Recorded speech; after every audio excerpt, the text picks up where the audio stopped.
I know I normally do makeup on my page, but I'm a private investigator and this case just hasn't sat right with me. This case has really been all over the place. The police have been all over the place, the media, it's just been a mess. But we've been getting little Easter eggs of details of what happened on the night. And from a private investigator standpoint, I have some thoughts. An anonymous source says he lived in the house in 2012 and it is a 3-story residence with 2 rooms on each floor, so 6 rooms total, and a sliding glass door that leads out the back.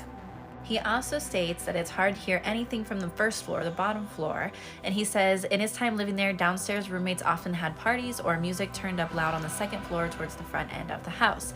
And we know that the roommates, there were 2 roommates that survived that were there at the time of the attack, and they said they didn't hear anything, they slept through it. I don't know. We don't really know the details about the roommates, but I'm not going to speculate on the roommates because we don't know what they know.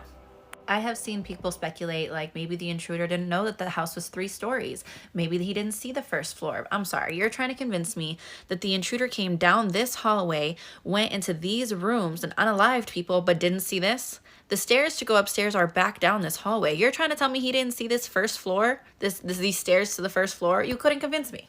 What this has convinced me of is if these rooms were back here where the incident happened and the roommates that survived were downstairs and on the front of the house, there may be a way that they didn't hear the ruckus. I don't know, I wasn't there and I can't speculate. I'm just sharing the facts. This is just my private investigator mind working here, but I was looking at this satellite map and I noticed this little lot over here. This is the residence, and if you notice, there's just tree brush right here in between the lot and the residence. Here's a view of that same lot right here from the 3rd floor. And here's the view of the house from that same lot. You can see all of these windows. There's just a bunch of windows and you can see the back patio door as well.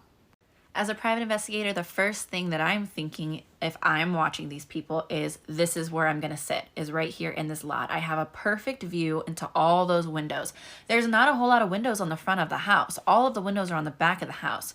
So I can see all of the windows. I can see who's coming in and out of the back patio. I have a perfect view to see what type of movement is going on.